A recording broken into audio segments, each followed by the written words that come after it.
you're in a bear market when any news is negative news. In January of 2019, I was with Kane in the Binance conference, and like Synthetics was putting out like really cool developments of transit, like very like updates. And every time Kane said, we're in like the worst part of the cycle when any news that we put out, we just see the token collapse another 9, 5, 10% or more because people are reminded that they own this stuff They're and they want to reminded dump that they it. own it. That's horrible. I think we're working our way through that. All right, everyone. Hope you're having a good start to October, a good week. We're back with another roundup. I feel like it's been a long time since it was just you and me on a roundup, Santi, getting together, chatting about the week. I've missed you, my friend.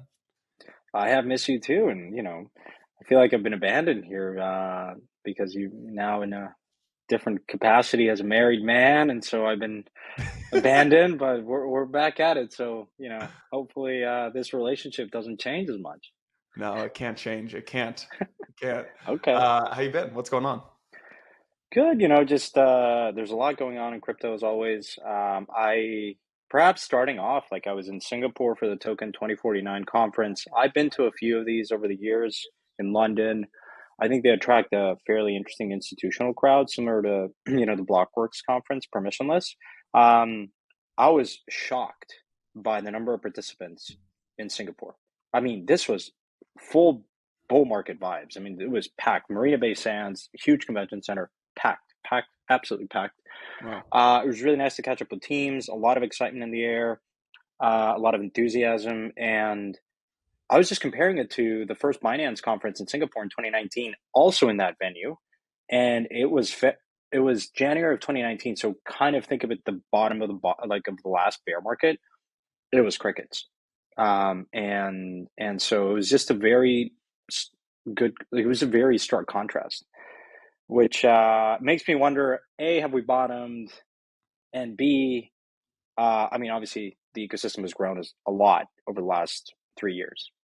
Well, let me turn that into a question. So I think a lot of folks. Okay, so when I hear that, there are two ways to think about that. One is bullish, one is bearish, right? Mhm. The Marina Sands in Singapore flooded with thousands of people, a lot of institutions, really exciting. The bearish take is, damn, we have not bottomed yet. The bottom is when people lose interest. The bottom is when the conferences are like not sold out. The bottom is when like people just walk away and kind of call it quits. The bold take would be maybe we don't have that kind of bottom this time around, right? Maybe we don't ever get that, like, remember in 2019, that like endless pit in your stomach being like, did I choose the wrong profession here? Like, are we in the right, like, is this thing going to work? Like a lot of people had. You're telling me that you don't feel that and question yourself every time you wake up or like are staring at your phone at 3 in the morning? You I, must be a I, rare breed, sir. I don't anymore. I don't ever have that feeling. But I think that's because I think a lot of people have that feeling in their first cycle. Yeah. Well, to be fair, I think that you are in a very interesting privileged position because news, no matter and research, no matter what, is kind of like counter cyclical. I mean, it's just all weather kind of business, right? You can Yeah. talk, maybe tell us like do you get more interest? I mean, it sounds like the interest for like just research hasn't stopped even in current market environment. Yeah, I mean, I will literally pull up our growth numbers right now, and I will give a little behind the Humble scenes. brag, humble brag. Let's No, go. I'm no. I mean, some of our numbers are down, right? Like some of our sales numbers, like the advertising dollars are down, just because people like basically what drives ad dollars in crypto is when it's a bull market, more and more people come into the industry, right? There's more texts from friends. Oh, holy shit! Check out Bitcoin's price. More people are coming Hmm. into the industry. Marketers know that, so what they do is they ramp up their ad budgets by like 10x, trying to capture all those new people. So ad budgets Right. inherently pull down like 40% in the bear market.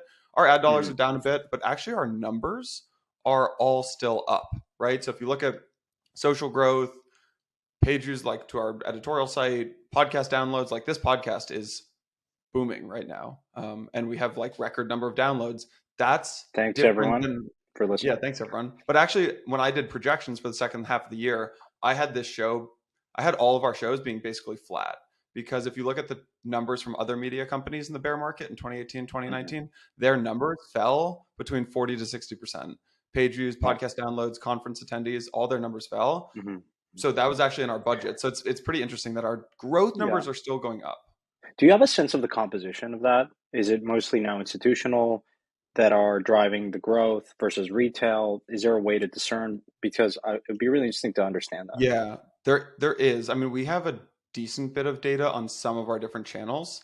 Actually, one idea I was thinking is we should do a podcast survey on this Hmm. podcast where if you like it's in the show notes, and if you listen, would love to hear like who you are, title, company, like what you're interested in, what you like about the show, what you don't. And then maybe we could host a meetup or something like that in like New York or London. Um, Yeah, I'm for the down for folks that. that fill it out. But here's like how we bucket it. Retail is leaving. Like retail, our retail audience is kind of our retail non-crypto audience, I would call it. So the folks who are like crypto adjacent and they were retail and they were kind of just their friend maybe works in crypto or maybe they have some Bitcoin underneath. They Hmm. have left essentially. They're almost out. The institutional and in 2018 and 2019, the institutional folks, when the retail left, the institutional left too. Now the institutional folks are still very much in, right? So when I look at who's reading our newsletter every day, shout out Byron, really good pieces this week. And The like best who's reading newsletter our out there. the who's reading our research, I would call it prosumer and up. I would call Okay. it like prosumer and up. Though I think for us, like we're really focused on like the first half of building Blockworks, the first couple of years was very much like bring the institutional crowd, the capital markets crowd into crypto. Now we're really focused on uh I want to make content and build content that is for a crypto native audience. Like I'm just we're taking a bet on crypto as a market and as an asset class and as an industry growing, and less about like pulling people into the industry. I'm like they'll come when they want to come. I want to build content for the folks who have already made the leap into crypto. So Yep. That's very interesting. yeah. So, I mean, how are you feeling about things? We're like 3 weeks away from the year mark of the top, right? Like November of Hmm. 2021 was the top. Yeah. We're like 3 weeks away from that, almost a year into the bear market. Hmm. How are you feeling about things? Um, I think you mentioned something like how we seen Max Payne. If people recall in the summer, I felt like I hadn't seen it. I definitely didn't see it in Singapore. I mean, the things that I look, I'm not a macro guy, nor do I want to spend all my time thinking or talking about macro. Um, I think that, but of course, it's front and center, and so I think the correlations of crypto to the Nasdaq and broader markets are all-time high. I mean, it's super tightly correlated. It's one narrative right now. I would have hoped that by now we would have had some resolution and clarity. Obviously, this pivot was front and center, and people were talking about a pivot, looking at what the central bank in Australia was doing as like early indications, and then of course, the Fed didn't deliver on that.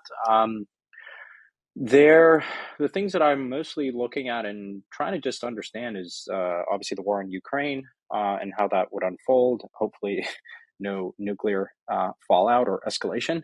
Um, the inflation stuff, I think, is probably gonna. I mean, it's winter in the northern hemisphere, and Europe is going to be hit pretty hard. I live here, and I'm seeing it firsthand. I think it's nothing. Nothing of that is transitory, and Right. so I'm just Paris turned off the lights on the Eiffel Tower. Like you're starting to see it. yeah, yeah, absolutely. And so I think that my best guess is that look, I haven't stopped my deployment on private stuff, on super early stage stuff. Continue to see really good teams. Macro wise, I think is still we're definitely not out of the woodwork. I think there's still going to be some pain and choppiness. Is Bitcoin and crypto going to kind of lead the recovery as it kind of marked the top before broader markets? TBD.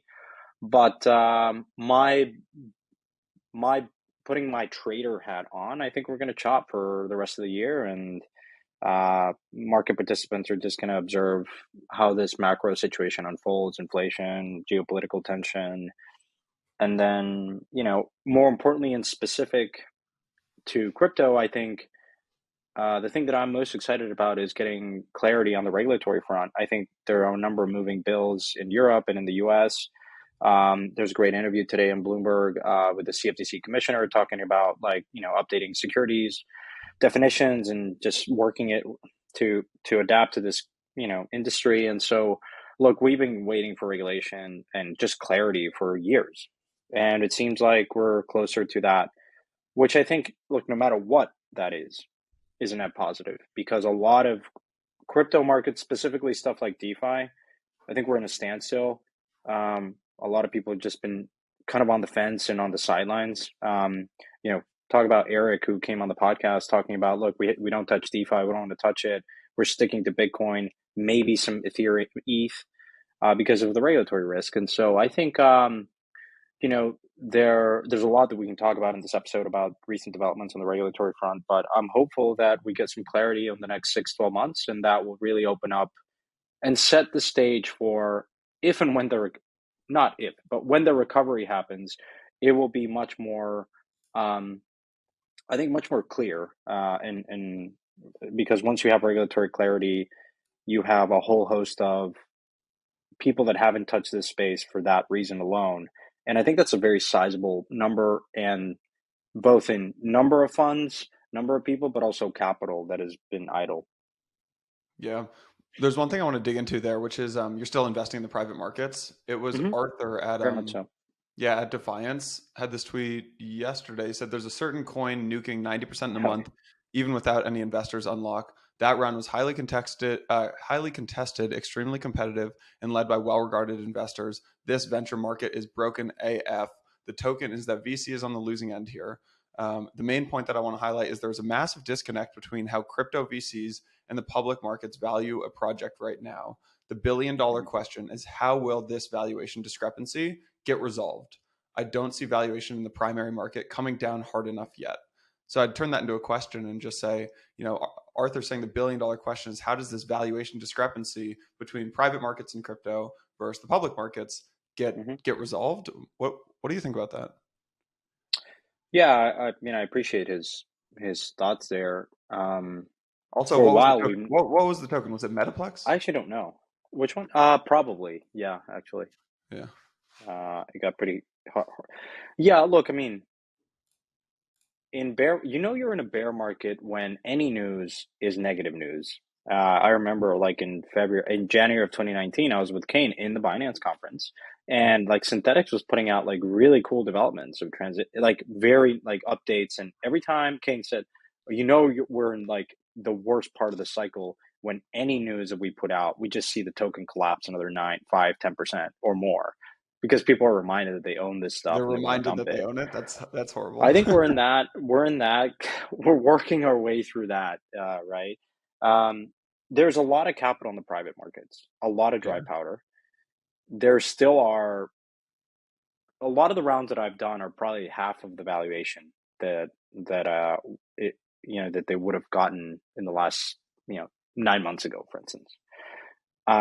That is on the super early stage. I still think there's some fluff on the growth rounds where you have uh, pretty large capital. Because think of it this way: if you're like a greater than $250 million fund, 500 million to a billion, and there's a number of these, it is very hard to construct a portfolio on the early stage stuff where you're deploying Hmm. like $1 million. You're not going to do that. It's not very viable from a portfolio construction standpoint. So what do? You're forced to do growth deals. And so you want to allocate at least 20, 30, 50 million bucks. And those are, I think, the rounds that tend to, I don't, said differently, I don't understand the valuation for a lot of these rounds. Like, Yeah. you invest in something at 20 million, it's largely a team bet. It's human capital, right? It's for years you've priced these Y Combinator early stage rounds between 8 million and 25 million, maybe a bit more if the team is very experienced and whatever. Um, but for the most part, like, how do you go from we were going from 20 million round to like 100 million in a matter of months, sometimes weeks. And you're left wondering there, it's like, well, there's really no reason to justify a bump in the valuation other than there's a fund out there that wants to deploy capital. And there were a number of deals like that I was a part of. Like, I had invested earlier, and it's just a really bad dynamic because for instance, this token, if your token collapses, you hire people, they're like, you give them a grant, they're left thinking that the company's worth all of a sudden 100 million. You list the token, and then it collapses. That, like, is terrible for morale. And I think there's just where crypto has historically been very difficult asset class from an investing standpoint, and also probably for founders, is this circulating versus total supply and having like price discovery on super early stage stuff, which like 99% of tokens out there are in full price discovery.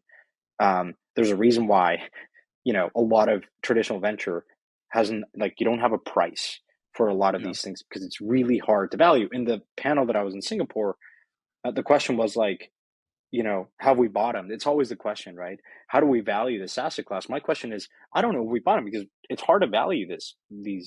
Okay, you value things on a cash flow basis, right? Okay, fine, I understand that. But like, valuing like the internet, like internet companies, like in the 90s and even in 2000, like takes time to like formalize a lot of these metrics, right? And like even when Facebook was doing its IPO, a lot of people didn't understand how to like social networks work. Yeah. Yeah. And I think we're still in that, like we're so early that that's the challenge, right? Is a company worth 100 million on a fully diluted basis? Probably, but the market is not as sophisticated to look at circulating and saying, okay, the token inflation is like 50 years and the curve is very like, you know, is you should look at like circulating more than total, or like circulating in a year or 2 or 3 years to understand like, can they really grow into the valuation? But like I'm getting too intellectual here because I think the market right now is in full survival mode, and as soon as you get like, some ability to recoup your capital, you're going to take it because you're a lot of most portfolios are in pain right now, and Yeah. people are not being very rational right now. All right, let me ask you this. So I had a call on, I think it was on Saturday, with one of the with a huge traditional fund, not a crypto fund, huge traditional fund. He said, the market's bad, the equities market is bad when my friends, other, billionaire fund managers are calling their congressmen, their senators, their local government officials, telling them to fix the market. And he said that just started in the last 2 weeks. Folks are calling their congressman So, to do something about the market. You saw Van Eck, no, excuse me, not Van Eck, my bad, Van Eck, ARK, whose flagship fund is down 60% this year, yeah. just wrote a letter to the Fed arguing that they should stop raising rates, and that the central bank has, quote, shocked not just the U.S. but the world and raised the risks of a deflationary bust. So, and this big fund manager, said that he hasn't seen this since 2008, 2009, when folks are so kind of upset and spooked about where the market's going that they call their congressman. I'll turn that into a question about crypto. For the markets to reset.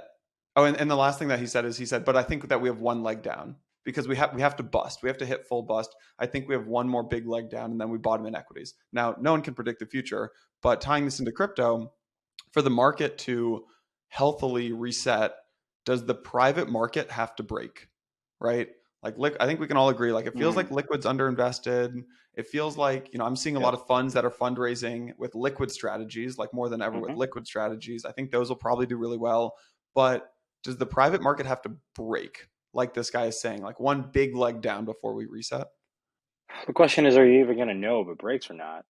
I guess like Well, you would teams are not going see to get you would funded. see down rounds. Like we haven't, like, you remember all Yeah, those, yeah. I Well, you're call like, seeing down rounds, to be fair. Maybe in crypto, not so much, I guess. not in crypto Um, still. I mean, their companies are raising down rounds. It hasn't been super public, I would say. I think you or will see advertise. That's my that. argument. A lot Yeah. of times, you don't want to advertise that there's a down round, and a lot of times, and also anecdotally, funds. A lot of the down rounds are done by existing investors Yeah. that have reserved some capital for their existing portfolio.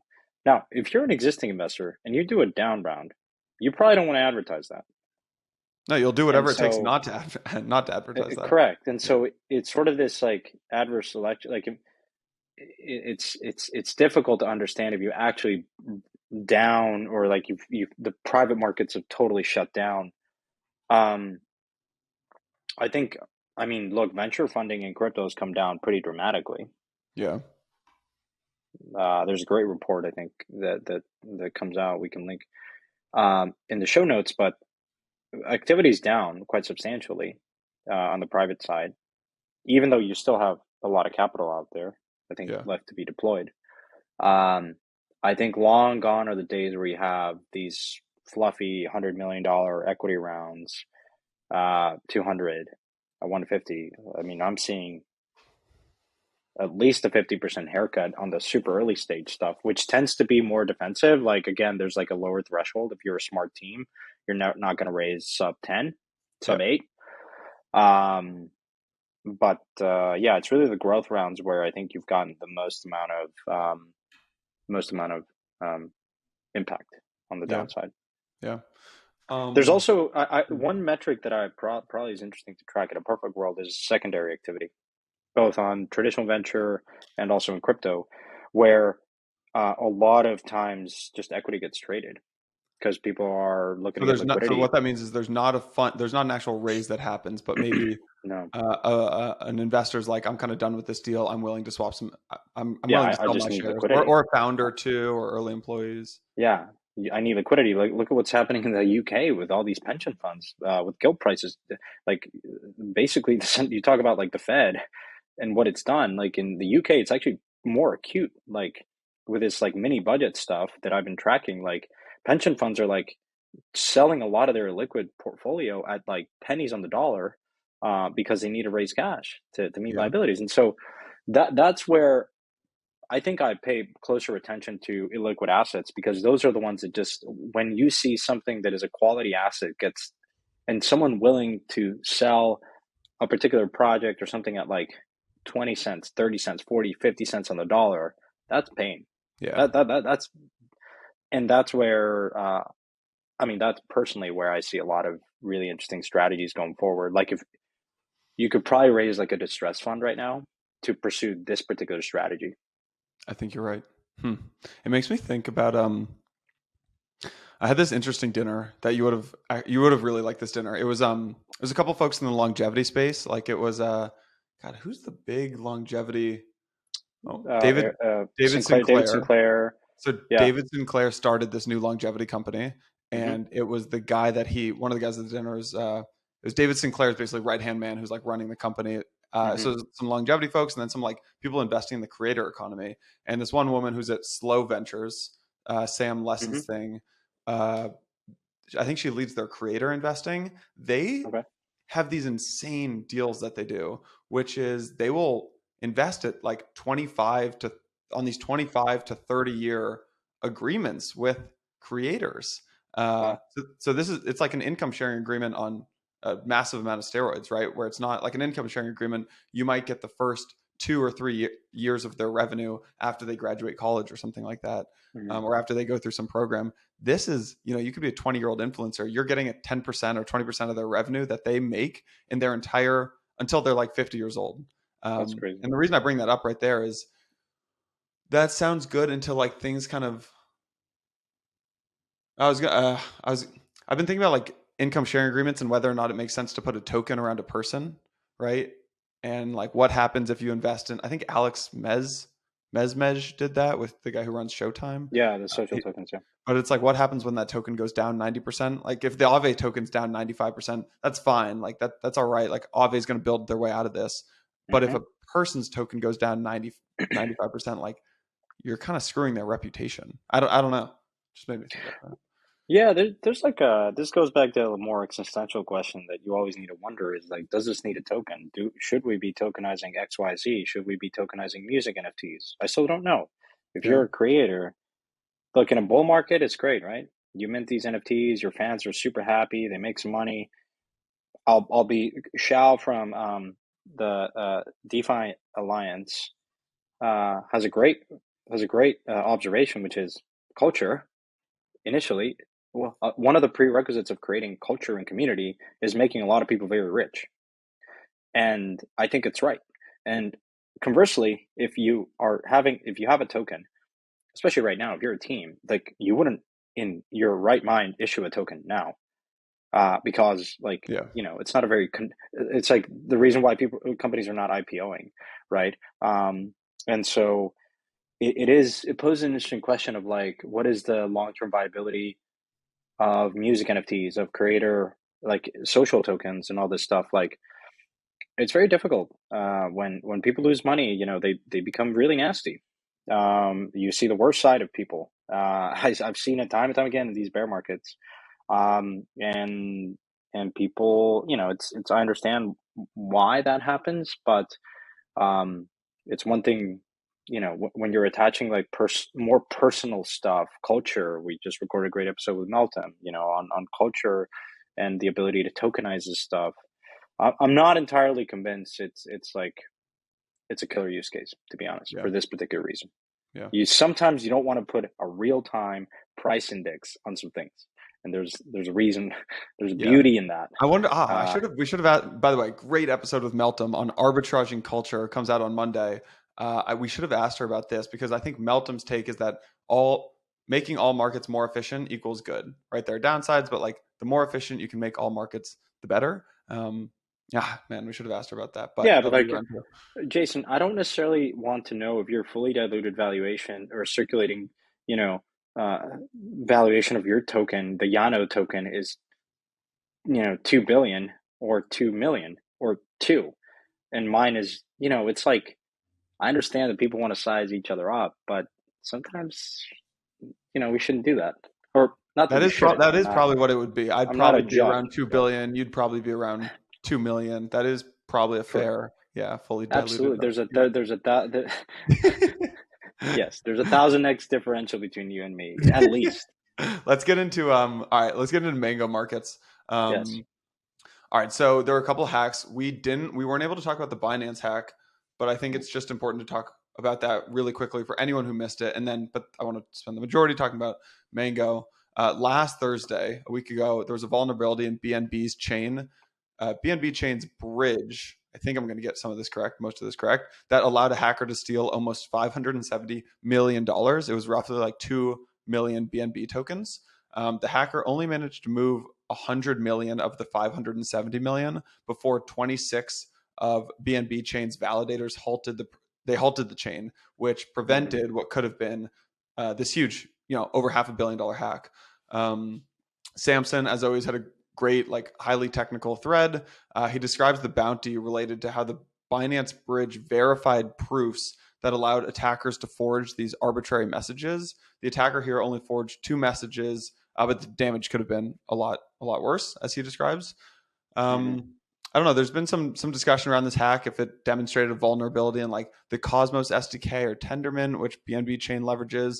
I think that was just FUD around Cosmos. I don't think that's true. It appears that this really comes down to just, I think it was BNB using pretty outdated code and just like failure to accept repository updates, which is interesting because if you remember the Cosmos episode that we did, oh no, they were talking about how Polygon uses 2018 Tendermint. But anyways, I just like all of these hacks. I'm not technical enough to really understand them, but all of these hacks, it just makes me think it's like, it's like playing whack-a-mole. It feels like there's like a new type of hack every time. All of these are like, yes and no, but like there are hacks across different ecosystems. I do think that you can narrow that down to some. So like a lot of the hacks, for instance, similar to this BNB one, where you fork a repo and then there's a vulnerability in the original repo that doesn't get patched by the team that forked that repo.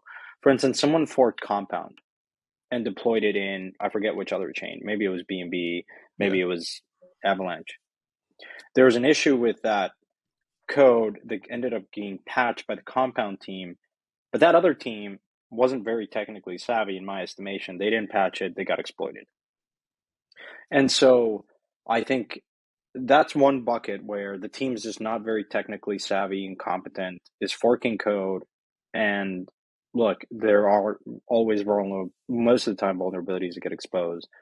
And it's where they fault is not updating that, right? So that's one. The second one is really around like this Oracle problem, the Oracle price feed, and the ability to manipulate the price feed is probably the number one. If you look at the number of hacks and the sheer number and also amount that has been lost, is largely because of this Oracle problem.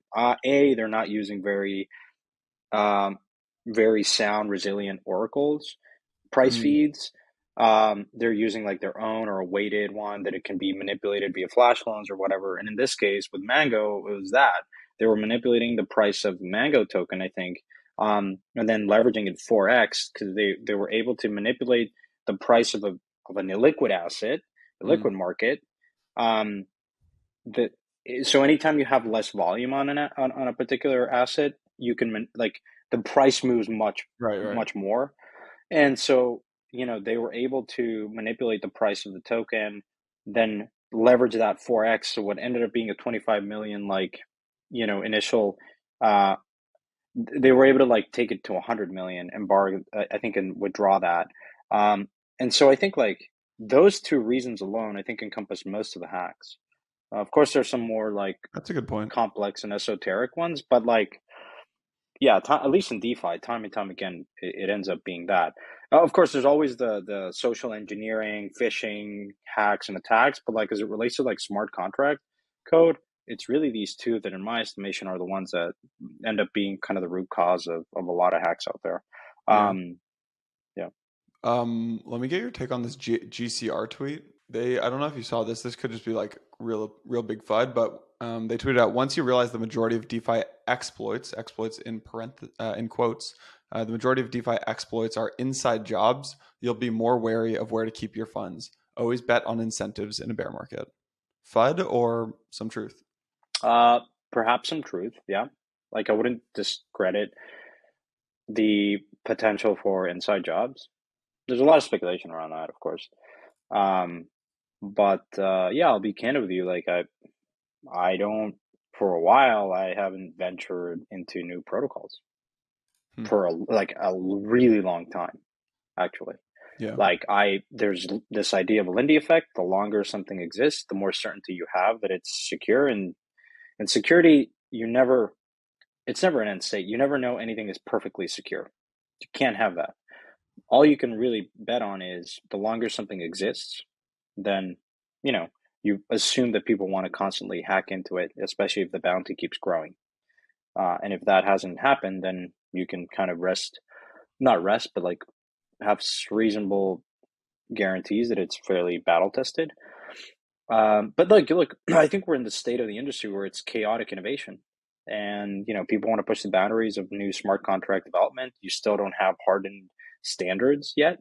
Um, and so I think, things are going to break. Um, Although to be fair, like I've advocated for security. It's an area where I spend a lot of time talking to teams that want to white hat hackers like Paw No More or ImmuneFi. There's some of these like collectives that are white hat hackers that I think do a really important job to complement what auditors are doing, to like just police and like be watchdogs in the industry, and look out for teams whenever there's a hack that happens. Um, and so I think, but yeah, it's just it's very difficult now, especially like if you're yield farming in a new you know protocol that is really small or whatever. Like I don't even think the yields are there anymore. To If you measure like the risk, I think the risk in DeFi is still very high, and high on the sense of like smart contract potential bugs, but also Yeah. just you messing stuff up. You combine all the two, and it's like you need to be very sophisticated, like full time and pretty technical to kind of venture into these Yeah. things. And the sad part of it is that a lot of people are not even buying insurance, like Nexus or other solutions out there. So yeah, I'm surprised there was $100 million on Mango, honestly. Like where's it's where's one of the more No, it's no, one of the it's more 10% of successful Solana protocols. DeFi, right? I think Yeah, that was the number I saw, but like that's yeah, I don't know. It's a lot of capital. Wait, so this is what happened, right? Let me just make sure I understand. So the hacker exploited Mango. Hacker basically levered up to get 100 million out of Mango, exploited Mango for the 100 million. They then turned around and offered to return a lot of the funds if the DAO promised to pursue criminal investigations against like some debts that they owed. I don't fully. And then they used, because they had so many Mango tokens, they used 32 million votes from the exploit to vote yeah, yes, yeah. I'm doing this right now. The only correction there is that the proposal was that they would return the funds if they did not pursue criminal action against this Or hacker. if, yeah, if they pursue, obviously pursue, if they don't pursue criminal investigations against them, Yeah, that's then he'll return the funds, and then he voted yes, which is like a decentralization theater. This is the problem. It's actually like a really interesting precedent for how governance goes wrong when you have I've said this for a while. I mean, the attack surface area for governance is there. The fact that you haven't seen as many exploits is not indicative of like governance is really battle tested. I actually think that a lot of these protocols are not being very thoughtful on how they design governance for a variety of reasons. Like economic voting, like this, is can be problematic in certain instances. When people are borrowing tokens, for instance, in a market like Aave, for instance, if you borrow, if say in a hypothetical example, you have everyone is deposit protocol A, everyone a lot like 30% of the supply is in in Aave. Now the attacker borrows those tokens, submits a proposal, borrows. The snapshot happens. They have the voting power, and then they vote on it, and you're done. Like you can introduce a Mm. malicious like proposal or and so that's one surface area. I think a lot of protocols are not being as thoughtful as perhaps Maker and other protocols that have like thought about this of how to mitigate these type of attacks. But these are going to continue to happen. Like voter apathy, just given the CFTC recent kind of like BZX DAO or the rename of the DAO of like voting Yeah. and potential liability there, I think has kept a lot of particularly institutional players on the fence of actually being involved and participating in on-chain governance until this matter gets resolved. And so if you don't have like a threshold where if there's a proposal and you don't have at least 5, 10, 20% of all votes being casted, then the proposal cannot pass. Simple things like these that are intuitive are not embedded in most of these governance tokens. That's very problematic. Yeah. Two interesting things that I'm thinking about here. One is if the Mango team, so the Mango team is obviously not going to implement the vote, right? So that just makes this vote But, very, but what does that mean, not implement the vote?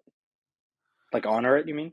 yeah, they're not going to honor the proposal. I would assume they don't Right. honor the proposal. So then this government process just kind of looks like a farce. And Then like, such a thing, then you're back to Rari fake. yeah. So it's interesting, right? Like, it was actually a very smart proposal by the Mango exploiter, right? They're proposing making the depositors whole by using the entirety of the $70 million insurance fund and in turning and returning 750,000 Solana and 800,000 like M Solana. So like a $1.5 million of Solana or 1.5 million Solana tokens in exchange for immunity. That covers all the depositors, but it also pits the Mango team against the depositors, uh, Hmm. which is very interesting. That's a Pretty smart. very sophisticated attack. Yeah, Yeah. pretty smart. This is the thing. The operating assumption in crypto is it's a very adversarial environment. If it can be exploited, it will be exploited. It's just a matter of time. Yeah. Anything else on the hacks? I mean, there are a number of other hacks out there. The question, I guess, is for the more critical listener out there would be like, guys, just what's the point of DeFi? Like, just close shop, and there's just continues to be a lot of issues there. And I think I don't want to. I think that we all obviously there are issues. There are a lot of DeFi protocols. When I started, there were like five. Now there's like thousands, right? And so, like everything, I don't want to make it seem like DeFi is like all of DeFi is like this. Yes, it's very risky. Yes, we need better insurance solutions. But that doesn't mean that because we have these hacks, like things are like every incremental hack makes us smarter about things that we need to patch. If we're going to really build truly the future of finance rails, in many ways, we're playing with relatively small dollars here. Like, you know, you want to settle trillions of dollars in DeFi. The optimistic view is these hacks, while very painful, just allow us to grow and become more anti-fragile. And it's also to remember there are other protocols that are pretty battle tested out there.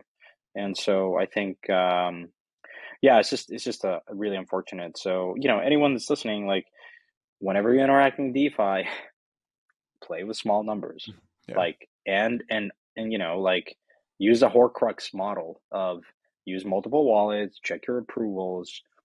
There's like security hygiene. Unfortunately, a lot of people become complacent, become lazy. It happens to all of us. And look at what happened to Wintermute. Like it's unfortunately like there's no like undo button in crypto. Well, unless you reverse the chain, of course, but like that's not really crypto. Anyways, you get my point. I get your point. Let's move on. Let's go. Let's talk about Yes. Yuga and the SEC. So Yeah. The SEC SEC is come knocking on the door of Yuga. yeah, SEC is coming knocking on the door. Yuga, it's really not surprising, I would say, Yeah. because I mean, they raised $4 billion and launched a token or multiple tokens, many tokens, I would say, or Hmm. many different NFT brands and a token. Hmm. Right, they're one of the biggest. They are the biggest NFT brand. They did a $4 billion raise. They launched a token. It's a good one to go after, I would say, if you're the SEC, just like headline wise. I would Yeah. also say, as someone who would be on Yuga Labs' side here, obviously, me being as biased as I can get, it's probably a good one to go after with Andreessen's policy team and like Andreessen.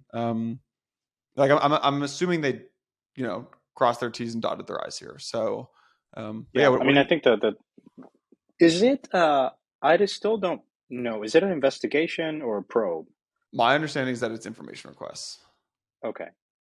Well, yeah. I mean, I think your point is a good one, which is, of course, this will be a very interesting precedent for other projects in the NFT space. A lot of the on the risk spectrum, and this is just kind of, I think on the risk spectrum of regulatory stuff, DeFi is farther out and closer to things that are touching derivatives and option financial markets and what have you.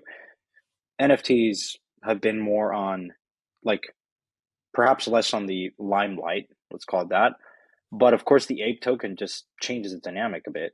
And so it sets an interesting precedent for a lot of NFT teams that we always kind of talk about, like, this is utility being overhyped, overpromised. What does this mean for other NFT projects, that have raised some capital, and, are you relying on the effort of others? What does the ape coin mean, right? And Right. so it's one thing to buy a digital collectible; it's another to, you know, this ape, the ape coin introduces another dimension that feels much closer to just, well, it is just like any Yeah. other ERC token point. And so, yeah, I wonder what the fallout is going to, or I, this is perhaps going to be one of the more interesting Yeah. regulatory precedents set out there. All right. So I listened to this 4 minute clip from the Jon Stewart, Gary Gensler podcast. So Jon Stewart has a new podcast, and they're dropping an episode with he did an episode with Gary Gensler, and they put out this little 4 minute teaser. And Jon Mhm. Stewart really got to the heart of the issues right away. He's like, "Why are you going after?" He was talking about like DJ Khaled and like Like Kim Kim Kardashian. Kardashian, He's yeah, like, who "Why are have, you going after and these Floyd people? Mayweather. Right. He's like, why are you going after them? Why are you going after them and not Nancy Pelosi, Citadel, BlackRock? And Gary Gensler, I thought, had a horrible answer for himself. He was not media trained here. It basically was along the lines of, or if he was media trained, his media trainers didn't do a good job. It was basically along the lines of, well, we will get sued. He said, we will have to face these guys in court if we go after them. It Hmm. was like a wind about, he was trying to avoid directly saying that, but like reading between the lines, it sounded like we don't Yeah. go after BlackRock and Citadel and Nancy Pelosi because we will get fined, or we will have to face them in court, and we have small bandwidth. We don't have that much money as a government Hmm. organization. And so we go after other people. And it was just like, man, it was such a bad answer. And this Yeah. Bored Ape thing, like the first thing I thought, I was like, these rule maybe it is a security. I don't know. I'm not a lawyer. I have no idea what is a security and what's really not a security. Like everyone's speculating on that. I have no idea. But we need a new system because what did Bored Ape do? It turned all these regular like 20 and 30-year-olds into millionaires. Highly speculative, sure, but it turned a bunch of people into millionaires, and the SEC is like, we need to protect people from this. Yeah. I, It's I yeah, really, I think it's the heart of the question here, Jason, which is a fantastic one, which is, what is the spirit of the law? yeah, And what are we trying to accomplish here? Because I understand the most important thing from my perspective, when I talk to teams that I invest in, when I'm thinking about regulation, I always feel like it's consumer protection and market integrity. You want to have fair markets, and you want to have protecting consumers, which means most of the time information disclosures, right? Um, and so, but other than that, like, I think, like, that should always be the guiding principle. To your point, what's the harm that is being done here from yeah, Yuga, yeah, from tokens? Like, okay, absent, like, of course, like, price go down. Well, that happens in any market. Like, that doesn't necessarily mean it's bad. It's just like a yeah, market, right? Now, the question, of course, is, well, like, perhaps there should be some more standard and proper disclosures and like I get that a lot of this information is public and is embedded on chain in immutable records called blockchains that can't be tampered with, and you have the certainty of certain parameters. And so the encouraging thing, just to kind of, I think like I've saw recently that the SEC created this sort of platform or department for like to basically create the like this information what do you call it? We should link it in the show notes, but it's like this information department. I think that what they're trying to do is like just tell teams that have tokens like these are the things that you like fair disclosures and so I'm very much in favor of that. I think that's a great idea, right? Of like when you're going to put out a press release, should it like you should communicate it on this venue, not on or and I think that's a really good idea. Um, but you're right. I Yeah. sometimes I'm like, how Here, much harm or benefit have we had from these accreditation rules at this point? yeah. I just, here's the other thing I don't like about this is it's regulation by enforcement. Um, Yeah, I'm really happy we're not building a token company. And that we don't have like the Blockworks token right now because I would be like, here would be my mindset. And I think it's the mindset of a lot of protocol founders right now and NFT projects is like, I will comply with your laws. Like, I don't care. I'm not trying to build this censorship resistant platform, whatever. A lot of people aren't. They're like, I want to comply with the laws. What the hell are the laws? Just give me right. some, but Yeah, they're not going to do that that's right. because they don't want another Howey test. That's not what they want. And I'm scared that this is just going to keep happening. Like, regulation by enforcement, which is a horrible strategy. Yeah, it's unfortunate. I'm optimistic that hopefully we'll get it. Yeah. Um, just because it has become crypto has become a very important topic among the constituent base for a lot of, and politicians understand that. Yeah. And that is, I think, the most important thing here, which is, you know, I think the more that politicians understand how important this asset class is from an innovation standpoint, from cultural standpoint, really capturing the zeitgeist of a generation, then at some point you're just forced to like face it and address it. Um, of course, like I've heard time and time again, the regulatory agency says the laws have been written and just follow them. But I don't agree with that. I think if of most of the teams out there, to your point in crypto, want to do the right thing. They just don't know Yeah. what that is Yeah. or how to do it. They want Yeah. to do it. They don't know how to like express it. If you guys are interested in the regulatory side, I would recommend you listen to the podcast we did with Rebecca and Jake. We also Yes. have, I haven't even told you this, we have a U.S. Senator coming on the show to talk about, Oh. his views on crypto. And he's one of the most prominent, I would say, pro crypto senators. So probably get some biased takes, but that's okay. So really excited to hear for that That's great. episode. Yeah.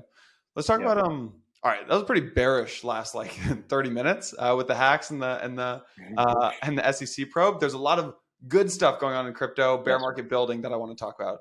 The first thing being there are 3 big ZK announcements over the past few days. Scroll, who we've previously had on the podcast, you are, I think, probably an angel investor in them, if I remember correctly.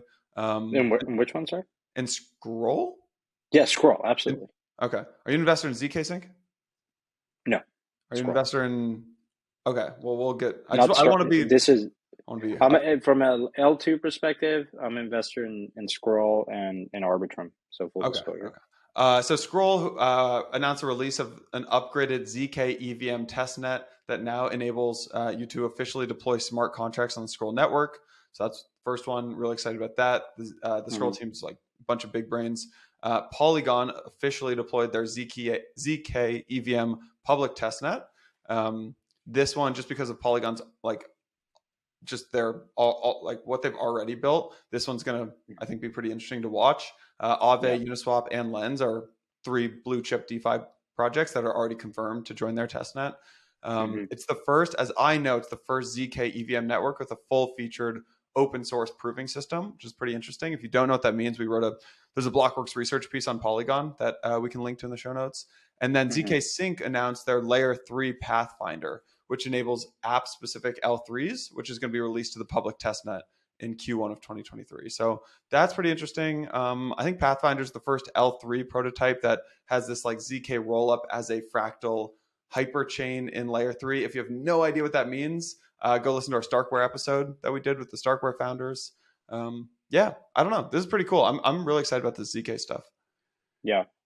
Absolutely. Look, I mean, I think, of course, the activity is not there, right? Gas fees in Ethereum L1 are really low. And so, again, I will remind listeners that there was a time where gas fees in Ethereum and, cumulative, there's like a terrible website that you can go on there and check like the amount of gas that you've paid in a Oh, it's so particular bad. wallet. And So bad. it's, you want to get, yeah, depressed, just look at that, right? But now, of course, these are the kind of developments that go unnoticed, right? Because when you think about fast forward in a year or two, three, once, macro side, users will come. There's killer great apps that are being built, and these type of developments really set us up. There's always a gap, right, between too much users or too much adoption and infrastructure. There's like this deficit that grows Yeah. in these cycles, and I think we're in a part of the cycle now where you have infrastructure really kind of that gap, or at least converging on where usage meets infrastructure, and now perhaps infrastructure now um, being ahead of that. And when interest and usage it comes back, gaming, NFTs, other applications, payments, social, you have infrastructure like this that is critically important to support hundreds of millions, even billions of users. So really exciting across the L2 fronts. And these developments have been in the works for years. And it's very exciting to see them kind of launch all kind of at the same time. Yeah. Feels like L2 season, huh? L2 season, app specific scaling season, horizontal scaling, right? We've got Cosmos and the app chain hype. We've got like Hmm. Celestia and SVM, the Solana virtual machine. Yep, Like Frax is launching Frax chain, which is this like hybrid ETH rollup. So a lot of cool stuff in the L2 rollup space coming out. absolutely. I think just there are other things that I don't want to spend a full segment on, but just kind of calling out some Hmm. news. Arbitrum acquired Prism Labs, Yes. which is probably the biggest, which is really cool news, really cool excitement announcement. Can you just share like how much do you know about this deal? You were the Um, first, one of the first investors in Arbitrum, yeah? I was not the first because they had raised around Okay. way back. I mean, the Arbitrum team, Off Chain Labs, is just thinking about scalability. Came out of Princeton. Um, really smart guys that You, have been thinking you want to hear about. a funny story, by the way, about that? Is my Yeah, wife's grandma lives in Princeton, and she's like, yeah, she's like, I met these, I met this fella because one of the founders is like, he's like, I don't know, 75 years old or something, or like 80 years yeah. old. He's like, Felt. Yeah, yeah, he's like, she's like, I met this fella. He's working on this crypto thing. I was like, okay, grandma, like what is it? And she's like, it's called Arbitrum or something. I was like, oh yeah, that's a huge, that's massive. Yeah, okay. So yeah, yeah. No, absolutely. I mean, this team has been like in the background working on thinking about scalability for such a long time. Um, and so this deal is a really good one, I think. Like the Prysmatic Labs team has done a lot of great work on the um scale on the scalability side of Ethereum. Um, well, they were the like it's core. They were one of the core engineering they were teams one of the core, yeah, on proof of absolutely. stake, right? On the It's transaction. Preston Van Loom, I think, and Yeah, uh Jord what's this other guy's name? Raul Jordan or Jordan. I forget his. yeah. I don't know. Anyways, nonetheless, I think it's a really Oh, Raul interesting Jordan. Yeah, yeah, that's right. Raul Raul Jordan. Jordan. Yeah, Yeah, really smart guys. The entire team there is, I think, fantastic. One of the stronger technical teams. So it's great to see that. Obviously, um, the nice thing about Arbitrum is super well capitalized, and so I think they found a really nice home.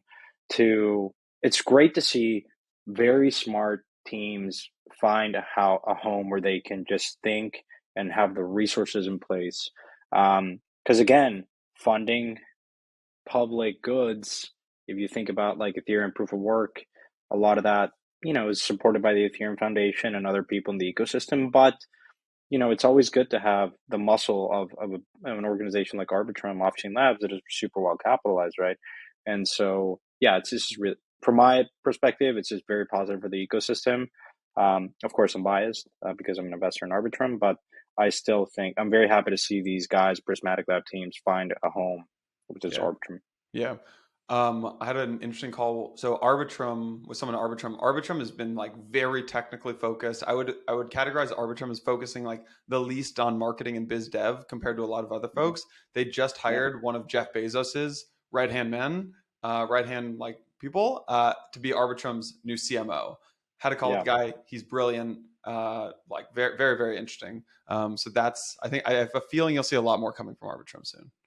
I think so. The So, look at how they did the rollout for the testnet and then Nitro, like allowing every team to explore the testnet, play around with it, everyone on an equal footing, which is different than how other teams have done it. And so I think it just speaks to the level of maturity of the team, and we ought to have AJ and Steven on the show uh, talk about there's a yeah. lot of really exciting developments on the Arbitrum side of things. Yeah. Speaking of public funding goods, I want to call out Coinbase. They announced that they have a dedicated team working on research for EIP 4844. Yes. The what is it called? Proto Dank sharding proposal, I think it is, which is just an awesome name. But really, what 4844 does is it drastically reduces fees for rollups, creates this like dedicated rollup call data fee market. So that's yeah, just shout out to Coinbase. Good on them to Hmm. be funding public goods. Yeah. By the way, did you see the Coinbase documentary? Brian Armstrong documentary? No, actually, I've been. Yeah. I don't. Is it out now? It dropped on Friday. It's Okay. I would recommend it. I mean, it's built it's a I'd put quotes around the documentary, I'd say. It's funded and like built by the Coinbase team. So it's more of I like see. a marketing and PR thing. I Hmm. loved it. I thought it was great. I'm a crypto person, so I thought it was really interesting. I'm not sure how much like Hmm. non-crypto folks would find it interesting, but I just I have a lot of respect for like for founders and Brian, like just seeing the Brian Armstrong journey and Fred Ersham's journey. Like it's just seemed like there's some couple of late nights in there, and I liked Yeah, it. I like seeing the story. I'll have to check it out. Where do you find it? Netflix, Amazon? Amazon Prime. Okay, great. Yeah. I'll have to check it out. Other small news. Jared Gray. Nope, never mind. Not talking about that. Google Cloud selected Coinbase to. Garrett's trying to make me dig into the horse Oh news. no, wait, never mind. Moving right along. Moving right along, Google Cloud selected Coinbase to expand their crypto offerings. I thought that was pretty Hmm. interesting. Hmm. This was interesting. Stephane, the founder of Flashbots, announced last Friday that he's left Flashbots after a series of disagreements with the team. Um, what happened here? No idea.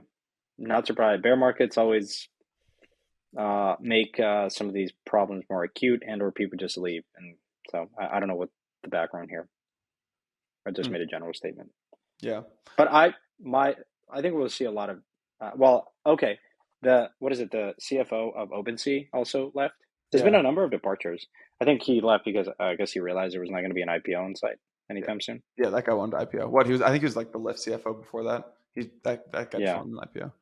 yeah, yeah, I don't know. Big shout out to Stephane. He's like, what Flashbots has contributed to the industry is not recognized that much, and I think, hmm, yeah, just he's made a lot of great contributions to crypto. So yeah, big shout out to Stephane. absolutely.